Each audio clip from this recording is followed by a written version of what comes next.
अब भारत के इतिहास में हमें पहली बार लिथियम के रिजर्व्स मिले हैं और वो भी कुछ हजार टन नहीं बल्कि 5.9 मिलियन टन यानी 6 लाख टन के लिथियम रिजर्व्स मिले हैं हमें जम्मू एंड कश्मीर के रियासी डिस्ट्रिक्ट में, जो कि चिनाबी नदी के तट पर है। अब ये जो खोज है ये भारत का भविष्य बदलने की ताकत रखती है। तो आज की वीडियो में देखते हैं लिथियम रिजर्व्स के फायदे और नुकसान।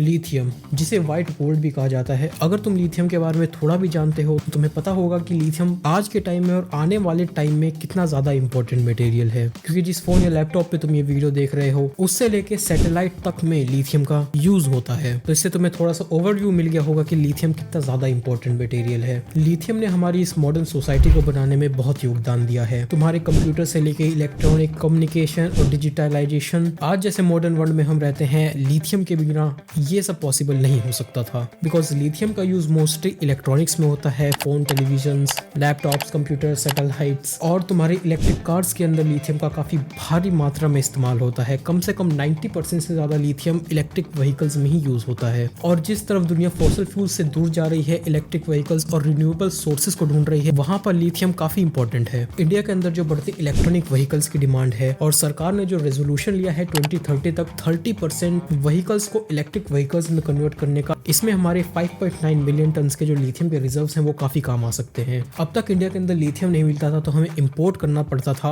और हम पूरी दुनिया घूम के साउथ अमेरिका में जो लिथियम ट्रायंगल है हम वहां पर भी गए थे माइनिंग करने के लिए, ताकि हमें वहां से लिथियम मिल सके। बिकॉज ये जो लिथियम ट्रायंगल है, चिली, बोलीविया और अर्जेंटीना, यहाँ पर वर्ल्ड के 50% से भी ज्यादा लिथियम के रिजर्व्स हैं सिर्फ इन 3 देशों में। और यहाँ पे माइनिंग के दौरान हमें 2 लिथियम की और 1 कॉपर की माइंस मिली थी, लेकिन वो इंडिया के डिमांड्स को फुलफिल नहीं कर सकती थी। और ये जो 5.9 मिलियन टन के जो रिजर्व्स मिले हैं ये इंडिया की डिमांड को पूरा कर सकते हैं। अभी जो लिथियम रिजर्व्स हैं वो कितने हैं और किस क्वालिटी के हैं, एक पूरी जो डिटेल रिपोर्ट है वो तो मिनिस्ट्री ऑफ माइंस के द्वारा रिलीज करी जाएगी कुछ टाइम बाद। लेकिन अभी देखते हैं कि जो ये लिथियम है अगर हम इसको एक्सट्रैक्ट कर पाए तो हमें क्या क्या फायदे होंगे। अब लिथियम का जो मेन यूज है वो लिथियम आयन बैटरीज को बनाने के लिए होता है। तो इस लिथियम के रिजर्व्स की वजह से हम इंडिजीनियस लिथियम आयन बैटरीज बना सकते हैं और बिलियंस ऑफ डॉलर्स कमा सकते हैं, क्योंकि आज के टाइम में पूरे वर्ल्ड में 60% लिथियम आयन बैटरीज चाइना अकेला प्रोड्यूस करता है। तो चाइना को इस मामले में टक्कर देना थोड़ा सा पॉसिबल हो गया है, पूरी तरह नहीं, वो आगे देखते हैं क्यों,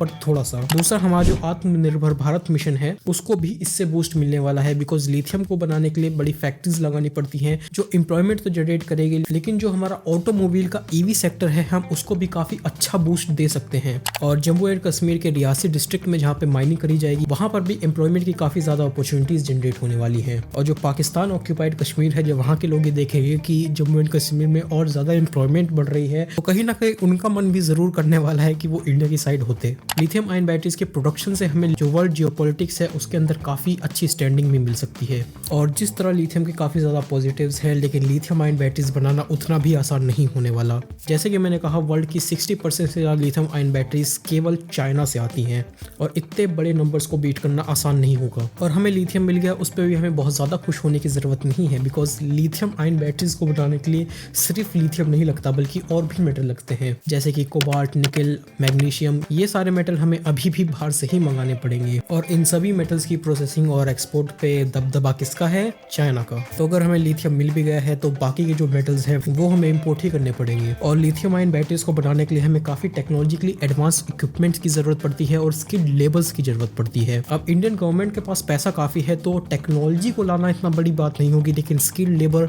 वो लाने में टाइम लग सकता है। और लिथियम के हमारे इकोनॉमी पे जितने अच्छे फायदे हैं, एनवायरमेंट पे उतने ही बुरे भी। बिकॉज लिथियम को रिफाइन करने के लिए हमें हीट की जरूरत पड़ती है और हीट जलाने के लिए सबसे अच्छा सोर्स है फॉसिल फ्यूल्स। तो अगर हम फॉसिल फ्यूल्स की मदद से हीट जनरेट करते हैं तो हमें 1 टन लिथियम को रिफाइन करने के लिए 15 टन कार्बन डाइऑक्साइड रिलीज करनी पड़ती है। और ना ही सिर्फ कार्बन डाइऑक्साइड, लेकिन 1 टन लिथियम को रिफाइन करने के लिए हमें 22 लाख लीटर पानी की भी जरूरत पड़ती है। और रियासी डिस्ट्रिक्ट में पानी की जो सिचुएशन है वो कुछ ज्यादा अच्छी है नहीं। तो लिथियम मिलने के बाद भी लिथियम को प्रोसेस करना और लिथियम आयन बैटरीज बनाना काफी बड़ा टास्क है। हमें लिथियम आयन बैटरीज बनाने के लिए पॉल्यूशन को देखना पड़ेगा, पानी की खपत को देखना पड़ेगा, टेक्नोलॉजी, स्किल्ड लेबर को देखना पड़ेगा, और जो लोग माइनिंग के आसपास रहते हैं उन्हें नुकसान ना हो माइनिंग की वजह से, हमें वो चीजें भी देखनी पड़ेंगी। तो लिथियम मिल जाना एक अच्छी न्यूज है, लेकिन लिथियम को इस्तेमाल करना काफी बड़ा टास्क है। तो वो देखने वाली बात होगी कि इंडियन गवर्नमेंट या फिर प्राइवेट कंपनीज इस लिथियम रिजर्व का प्रॉपर्ली यूटिलाइज कर पाती हैं या नहीं। अब इंडिया के अंदर फैलाए जाने वाली प्रोपेगेंडा के बारे में जानना है तो इस वाली वीडियो पे क्लिक कर लो।